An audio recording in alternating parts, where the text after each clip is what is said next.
أعوذ بالله من الشيطان الرجيم بسم الله الرحمن الرحيم۔ حضرت مولانا محفوظ عالم صاحب محمدی متعلم جامعہ محمدیہ کھیدو پورا مئو کو دعوت دیتا ہوں کہ موصوف آئیں اور اپنے گراں قدر اور جامع خطاب سے ہم سامعین کو محظوظ فرمائیں۔ السلام علیکم ورحمۃ اللہ وبرکاتہ۔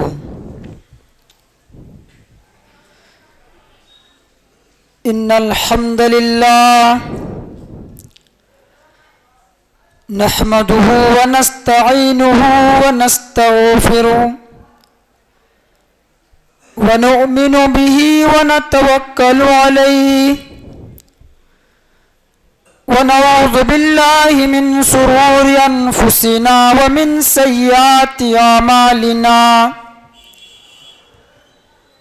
من يهده الله فلا مضل له ومن يضلل فلا هادي له واشهد ان لا اله الا الله وحده لا شريك له واشهد ان محمدا عبده ورسوله يا ايها الذين امنوا اتقوا الله حق تقاته ولا تموتن الا وانتم مسلمون يا ايها الناس اتقوا ربكم الذي خلقكم من نفس واحده وخلق منها زوجها وبث منهما رجالا كثيرا ونساء واتقوا الله الذي تساءلون به والأرحام إن الله كان عليكم رقيبا يا أيها الذين آمنوا اتقوا الله وقولوا قولا سديدا يصلح لكم أعمالكم ويغفر لكم ذنوبكم ومن يطع الله ورسوله فقد فاز فوزا عظيما أما بعد فإن خير الحديث كتاب الله وخير الهدي هدي محمد صلى الله عليه وسلم وشر الأمور محدثاتها وكل محدثة بدعة وكل بدعة ضلالة وكل ضلالة في النار۔ أعوذ بالله من الشيطان الرجيم بسم الله الرحمن الرحيم۔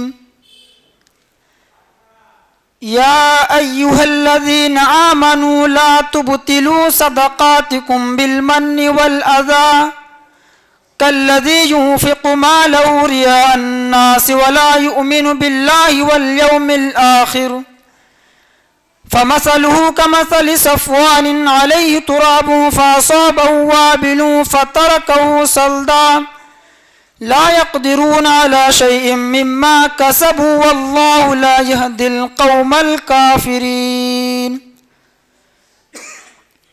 رب اشرح لي صدري ويسر لي أمري واحلل عقدة من لساني يفقهوا قولي رب زدني علما اللهم رب زدني علما۔ قالوا سبحانك لا علم لنا إلا ما علمتنا إنك أنت العليم الحكيم۔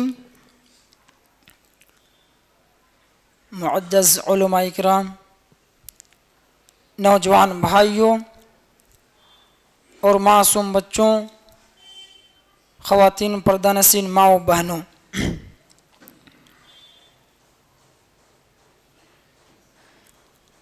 میرے بھائیوں، کسی بھی عمل کی قبولیت کے لیے دو بنیادی شرطوں کا پایا جانا ضروری ہے، چاہے وہ نماز ہو یا روزہ ہو یا زکوٰۃ ہو یا حج ہو، کوئی بھی اعمال ہو، اس وقت تک قبول نہیں کی جاتی ہے جب تک کہ اس میں دو شرطیں نہ پائی جائیں۔ شرط تو یہ ہے کہ وہ کام، وہ عمل خالص اللہ رب العالمین کے لیے کیا گیا ہو، اور دوسری شرط یہ ہے کہ جو آپ عمل کر رہے ہیں، جو کام کر رہے ہیں، وہ سنت نبوی صلی اللہ علیہ وسلم کے مطابق ہو، وہ قرآن اور صحیح احادیث کے مطابق ہو، وہ کتاب و سنت کی روشنی پر ہو۔ اخلاص کہتے کسے ہیں؟ مختصر میں یوں سمجھیے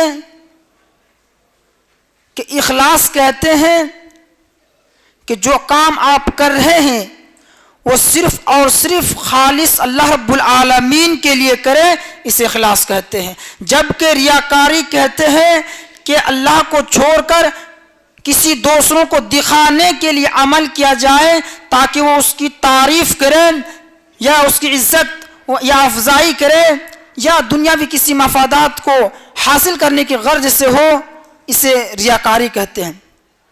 اور آج کے اس پروگرام میں میری تقریر کا موضوع ہے ریاکاری، کہ ریاکاری کے کیا نقصانات ہیں، اسی پر میں آج بات کروں گا۔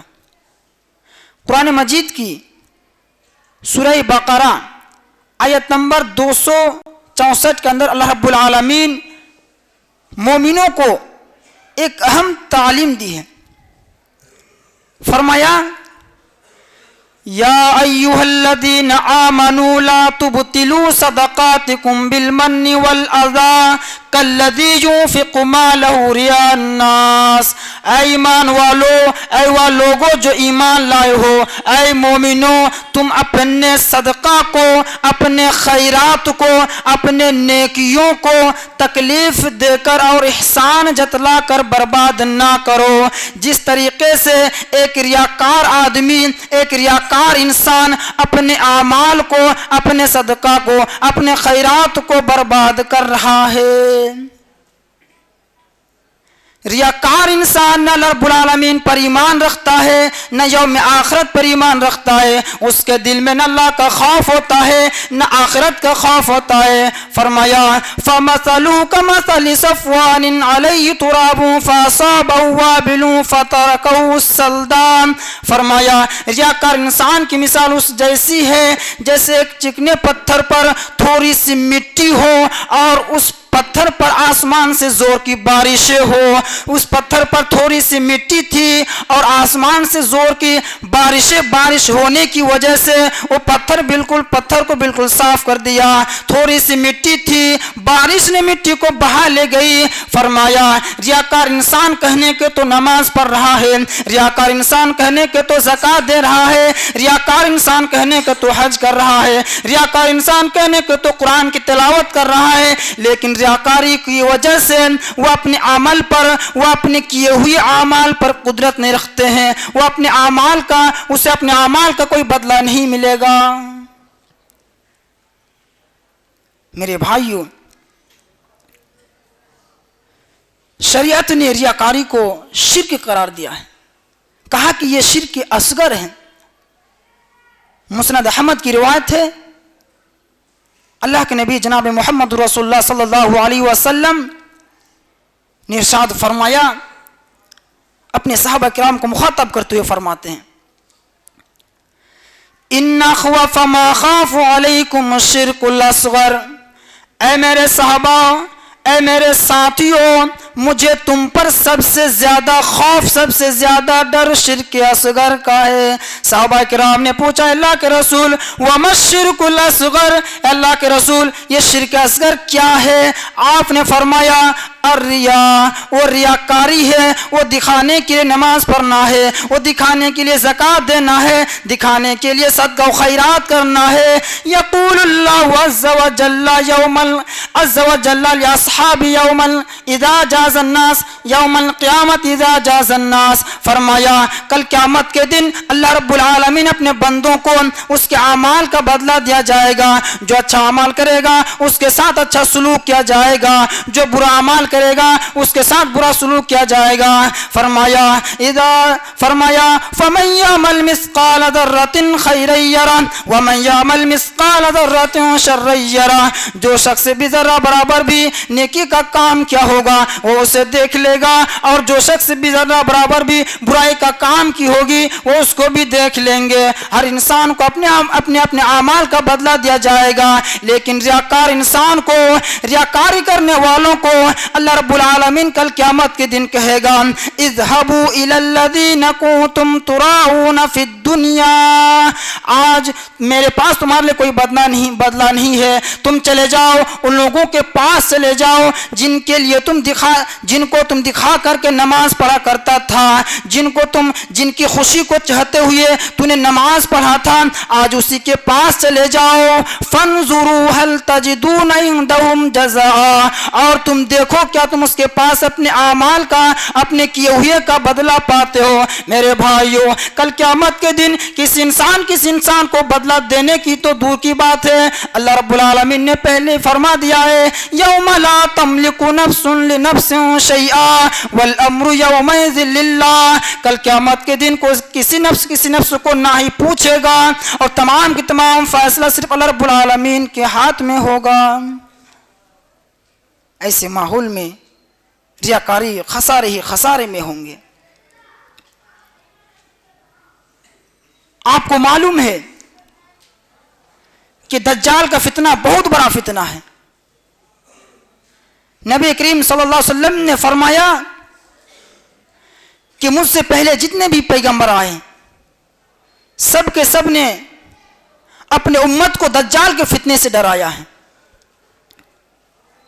اور ہمیں بھی دجال کے فتنے سے بچنے کے لیے دعائیں سکھائی گئی ہیں، اور ہم ہر نماز کے قاعدے میں دعا پڑھتے ہیں اللہم انی اعوذ بک من عذاب القبر واعوذ بک من فتنۃ المسیح الدجال. یا اللہ میں عذاب کی قبر سے تیری پناہ چاہتا ہوں اور دجال کے فتنے سے بھی تیری پناہ چاہتا ہوں. ہمیں دعائیں سکھائی گئی ہیں اور ہم ہر نماز کے قاعدے میں باقاعدہ دعا پڑھتے ہیں. لیکن میرے بھائیوں، جب ریاکاری کا معاملہ آ جائے تو آپ نے فرمایا کہ مجھے تم پر ریاکاری سے بھی زیادہ خوف ہے. ترمذی کی روایت ہے، حدیث کے راوی حضرت ابو سعید خدری رضی اللہ تعالیٰ عنہ ہے. وہ بیان کرتے ہیں کہ ایک دن ہم دجال کے فتنے کے بارے میں چرچا کر رہا تھا، باتیں کر رہے تھے. ایسے وقت میں اللہ کے نبی جناب محمد رسول اللہ صلی اللہ علیہ وسلم ہمارے پاس تشریف لائے. آپ نے دیکھا کہ ہم دجال کے فتنے کے بارے میں باتیں کر رہے ہیں تو آپ نے کہا الا اخبرکم بما هو اخوف عندي من المسیح الدجال. کیا میں تمہیں ایسی چیز کے بارے میں خبر نہ دے دوں، کیا میں تم کو ایسی چیز کے بارے میں نہ بتلا دوں جو میرے نزدیک تم پر دجال کے فتنے سے بھی زیادہ خطرناک ہے. وہ صحابہ کرام ہمیں اور آپ کے جیسا نہیں تھے، یہ نہیں دیکھتے تھے کہ بازو والے جب بولے تب ہم بولیں گے. فوراً کہا بلا، کیوں نہیں اللہ کے رسول، ضرور بتائیے ہمیں وہ کون سی چیز ہے جو دجال کے فتنے سے بھی زیادہ خطرناک ہے. تو آپ نے فرمایا الشرک الخفی ان یقوم الرجل یصلی فیزین صلاتہ. وہ پوشیدہ شرک ہے، وہ چھپی ہوئی شرک ہے، اور وہ یہ ہے کہ انسان آدمی جب نماز کے لیے کھڑے ہو تو اپنی نماز کو خشوع و خضوع کے ساتھ ادا کرتا ہو، اپنی نماز کو خوبصورتی کے ساتھ ادا کرتا ہو، اس وجہ سے کہ لوگ اسے دیکھ رہے ہوں، لوگ اس کو دیکھ رہے ہیں اور اپنی نماز کو اس لیے بہت خشوع کے ساتھ ادا کرتے ہیں.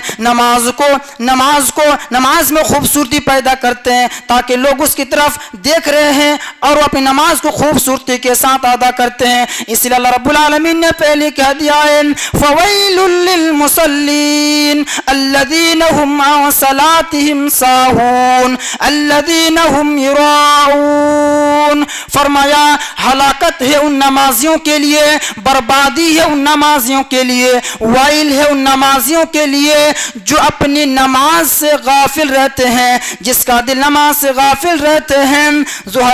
ظہر میں پڑھ لیا تو عصر میں غائب، مغرب پڑھ لی تو عشاء میں گئے، فجر میں کوئی پتہ نہیں. جس کا دل نماز سے غافل رہتے ہیں جب من کرے تب نماز پڑھ لیں. الذین هم یراؤون، اور جو اپنی نماز کو دکھانے کے لیے پڑھتے ہیں، جب اس کے گھر میں مہمان آ جاتے ہیں تو نماز پڑھنا شروع کر دیتے ہیں، جب اس کے بیٹے بیٹی کی شادی کا وقت آ جاتا ہے تو نماز پڑھنا شروع کر دیتا ہے. فرمایا ایسے نمازیوں کے لیے، ان نمازیوں کے لیے ہلاکت ہے، بربادی ہے. میرے بھائیوں، ریاکاری یہ اتنی بری بلا ہے کہ جس سے ہماری نیکیاں گناہوں میں تبدیل ہو جاتی ہیں. ہم نماز تو پڑھتے ہیں، ہم روزہ تو رکھتے ہیں، ہم زکوٰۃ تو دیتے ہیں، لیکن ریاکاری کی وجہ سے ہماری نماز، ہماری زکوٰۃ ہمارے اوپر الٹے مصیبت بن چکی ہے. یہ اتنی بری بلا اور خطرناک ہے کہ جس سے ہماری نیکیاں گناہوں میں تبدیل ہو جاتی ہیں. مشہور حدیث ہم اور آپ سنتے رہتے ہیں، لیکن بات یہ ہے کہ کیا ہم اور آپ نے حدیث کا اثر اپنے اوپر اتنا لیا ہے کہ جس حدیث کو بیان کرتے ہوئے صحابی رسول بار بار بے ہوش ہو جاتے ہیں، حدیث کا اثر اپنے اوپر اتنا لیتے ہیں کہ حدیث کا کچھ حصہ سناتے ہیں اور بے ہوش ہو جاتے ہیں.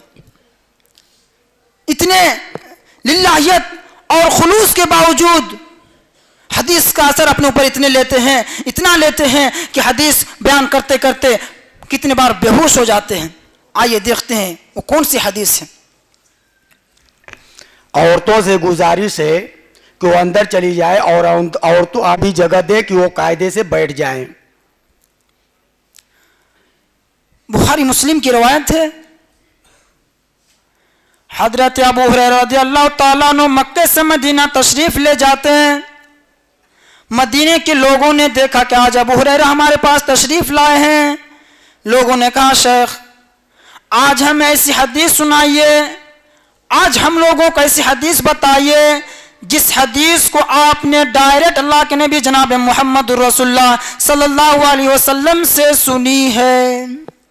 ابو ہریرہ رضی اللہ تعالیٰ عنہ نے بیان کیا، فرمایا ہاں لوگوں تم حدیث سننا چاہتے ہو، ہاں حدیث سنو. بس اتنے الفاظ کہتے ہیں اور بے ہوش ہو کر زمین پر گر جاتے ہیں. جب ہوش میں آتے ہیں تو فرمایا ابو ہریرہ نے کہ ہاں لوگوں تم حدیث سننا چاہتے ہو اور تم ایسی حدیث سننا چاہتے ہو جس حدیث کو میں نے ڈائریکٹ اللہ کے نبی جناب محمد رسول اللہ صلی اللہ علیہ وسلم سے سنی ہے. ہاں لوگوں سنو.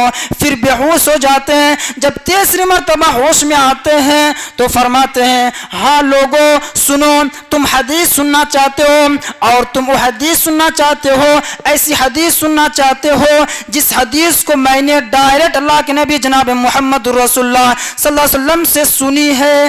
ہاں لوگوں سنو، میں نے اللہ کے نبی صلی اللہ علیہ وسلم سے سنا ہے. میرے اور اللہ کے نبی کے بیچ میں کوئی تیسرا شخص موجود نہیں تھا، میں تھا اور اللہ کے نبی تھے اور آپ یہ فرما رہے تھے اے ابو ہریرہ کل قیامت کے دن سب سے پہلے 3 شخصوں کو جہنم میں ڈالا جائے گا. یا ابو ہریرہ جہنم سب سے پہلے 3 آدمیوں سے بھڑکائی جائے گی. سب سے پہلے اللہ رب العالمین جہنم میں شہید کو ڈالا جائے گا، اس کے بعد عالم کو ڈالا جائے گا، عالم دین کو، عالم حدیث کو جہنم میں ڈالا جائے گا اور پھر مالدار کو جہنم میں ڈالا جائے گا.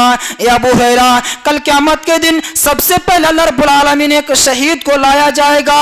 اللہ رب العالمین اس کو اپنی نعمت یاد دلائے گا، وہ اس کی نعمتوں کو یاد کر لے گا.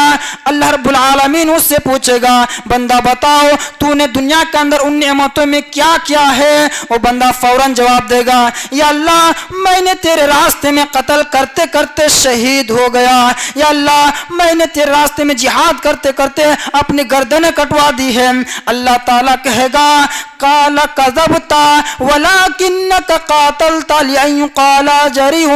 تو جھوٹ بولا، تو جھوٹ بول رہا ہے، تو نے تو قتل صرف اس لیے کیا تھا، تو نے میدان جہاد میں پامردی سے اس لیے لڑا تھا کہ تاکہ تجھے بہت بڑا طاقتور کہا جائے، تجھے بہت بڑا قوت والا آدمی کہا جائے، تجھے بہت بڑا تیر انداز کہا جائے. تو نے میدان جہاد میں تو لڑا تھا، لیکن تو نے میرے لیے قتل نہیں کیا تھا، بلکہ تو تیرے اندر ریاء و نمود تھی، تو نے دوسروں کو دکھانے کے لیے کام کیا تھا. ثم امر فسحب على وجهه حتى القي في النار. پھر حکم ہوگا اور اسے چہرے کے بل گھسیٹا جائے گا اور پھر گھسیٹتے ہوئے جہنم میں داخل کر دے گا.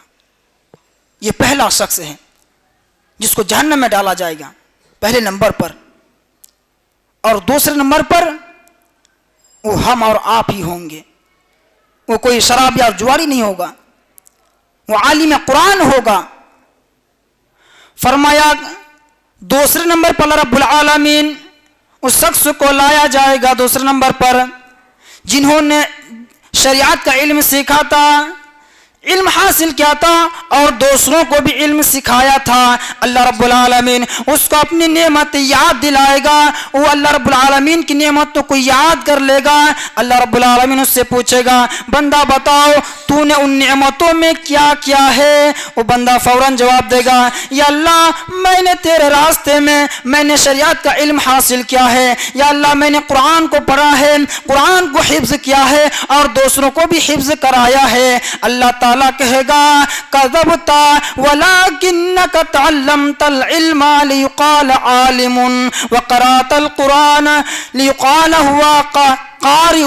تو جھوٹ بولا، تو جھوٹ بول رہا ہے. تو نے تو علم صرف اس لیے حاصل کیا تھا، تو نے تقریر اس لیے کی تھی، تو نے خطبہ اس لیے دیا تھا، تو نے کتاب اس لیے لکھی تھی کہ تاکہ تجھ بہت بڑا مصنف کہا جائے، تجھے بہت بڑا مقرر کہا جائے، تجھے بہت بڑا خطیب کہا جائے. تو نے یہ کام میرے لیے نہیں کیا تھا. وقرأت القرآن اور قرآن کی تلاوت اس لیے کی تھی تاکہ تجھے بہت بڑا قاری کہا جائے. تو نے نماز میں لمبی لمبی سورتوں کی تلاوت اس لیے کی تھی کہ تاکہ تجھے بہت بڑا یادداشت کہا جائے، تجھے بہت بڑا قاری کہا جائے، بہت بڑا حافظ کہا جائے. تو نے یہ کام میرے لیے نہیں کیا تھا بلکہ تو نے دکھانے کے لیے تیرے اندر ریاء و نمود تھی. ثم امر فسحب على وجهه حتى القي في النار.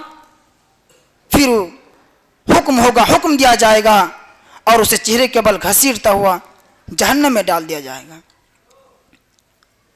اس کے بعد تیسرے نمبر پر ایک مالدار کو لایا جائے گا جنہوں نے اللہ کی راہ میں صدقہ و خیرات کیا ہوگا.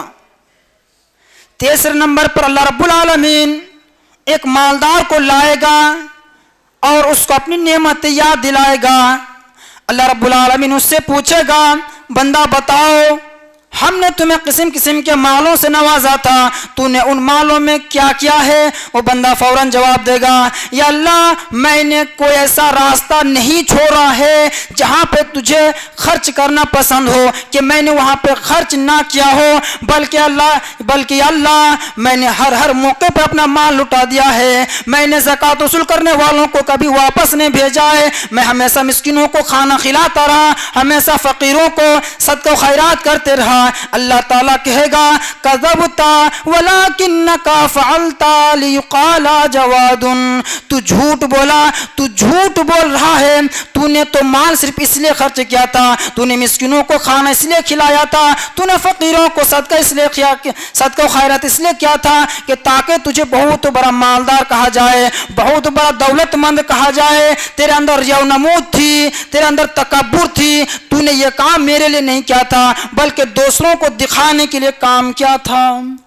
ثم امر فسحب على وجهه حتى القي في النار. پھر حکم دیا جائے گا اور اسے چہرے کے بل گھسیٹتا ہوا جہنم میں ڈال دیا جائے گا. سوچئے میرے بھائیوں، غور کریں، شہید کا مقام بہت بڑا مقام ہے میرے بھائیوں، لیکن عمل کرنے کے باوجود بھی عمل فائدہ نہیں آیا، عمل کام میں نہیں آیا. وجہ یہی ہے کہ ریاکاری ہے عمل کے اندر. یہ اتنی بری بلا ہے. میں نے خطبہ مسنہ کے بعد جو آیت تلاوت کی ہے اس کے فوراً بعد اللہ رب العالمین ایک بہترین مثال بیان کیا ہے کہ ریاکار انسان کے اعمال کیسے برباد ہوتے ہیں، ریاکار انسان کتنے بڑے گھاٹے میں ہوتے ہیں، واضح طریقے سے بتا دیا ہے کہ فرض کرو کہ تم میں سے ایک شخص ہے اور اس کے پاس ایک باغیچہ ہے اور اس باغیچے میں انگور کھجور کے پھل ہیں، قسم قسم کے میوے ہیں، اور اس باغ کے مالک کا یہ حال ہے کہ وہ بڑھاپے میں پہنچ چکا ہے، وہ بوڑھا ہو چکا ہے، اور اس کے سرپرستی میں چھوٹے چھوٹے بچے ہیں۔ آپ کو معلوم ہے میرے بھائیوں کہ قرآن جو یہ احساس بتا رہا ہے، یہ بیان کر رہا ہے، یہ آپ ان بزرگوں سے پوچھئے جو بڑھاپے میں پہنچ چکا ہے، جو بوڑھا ہونے کی وجہ سے محنت نہیں کر سکتا ہے، خود کما نہیں سکتا ہے، اور ان کے سرپرستی میں چھوٹے چھوٹے ننھے بچے ہیں جو ابھی بچے ہونے کی حیثیت سے وہ کما نہیں سکتا ہے، وہ محنت نہیں کر سکتے ہیں۔ ایک باپ ہونے کی حیثیت سے دنوں دن رات 24 گھنٹہ کیا ان کے دل میں تڑپتا ہے، وہ ایک باپ ہی بتا سکتا ہے میرے بھائیوں۔ فرمایا کہ کیا تم میں سے کوئی یہ پسند کرتا ہے کہ اس کے پاس ایک باغیچہ ہے اور اس باغیچے میں انگور اور کھجور کے پھل ہیں، اس کے نیچے سے نہریں بہتی ہیں، اور اس باغ کے مالک کا یہ حال یہ ہے کہ وہ بڑھاپے میں پہنچ چکا ہے، اور اس کے سرپرستی میں ابھی چھوٹے چھوٹے بچے ہیں جو خود کما نہیں سکتے ہیں، جن کی لائف ابھی سیٹل نہیں ہوئی ہے۔ اب آپ غور کر سکتے ہیں کہ یہ بوڑھا آدمی کی تمام امیدیں اسی بچے کو لے کر اسی باغ سے وابستہ ہے، اسے اطمینان ملتا ہے، اسے سکون ملتا ہے کہ اگر میں مر بھی جاؤں تو میرے بچے اس باغ سے لے کر آمدنی کر لے گی، اسی باغ سے لے کر کاروبار شروع کر دے گی، اسی باغ سے اپنے باغ کو لے کر اپنی پیروں میں کھڑی ہو جائے گی۔ یہ بوڑھا آدمی یہ خواب دیکھ رہا تھا، یہ امیدیں سوچ رہا تھا، اور ہوا یہ کہ فَأَصَابَ عِصَارٌ فِيهِ نَارٌ فَاحْتَرَقَتْ، اس باغ پر آندھی کی طوفان چلی اور جس میں آگ ہوتی ہے اور اس کو جلا کر راکھ کر دیا۔ میرے بھائیوں، اب اس بوڑھے آدمی کی تمام امیدیں چکنا چور ہو گئی، تمام خوابیں ادھورے رہ گئے۔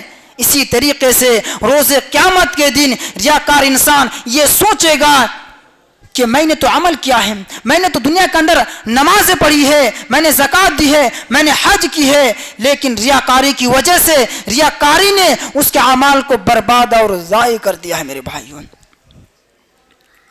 آخر میں اللہ رب العالمین سے دعا ہے کہ اللہ رب العالمین تو ہمیں کہنے سننے سے زیادہ عمل کرنے کی توفیق عطا فرمائے۔ اللہ رب العالمین تو ہم سب کو ہر کام خالص تیرے لیے کرنے کی توفیق عطا فرمائے۔ اللہ رب العالمین تو ہم کو ریاکاری کی تمام قسموں سے بچائے۔ اللہ رب العالمین جب تک تو ہمیں دنیا کے اندر زندہ رکھے اسلام پر، توحید پر رکھ، اور جب ہمارا خاتمہ ہو تو ایمان پر ہو۔ وآخر دعوانا ان الحمد للہ رب العالمین۔ السلام علیکم ورحمۃ اللہ۔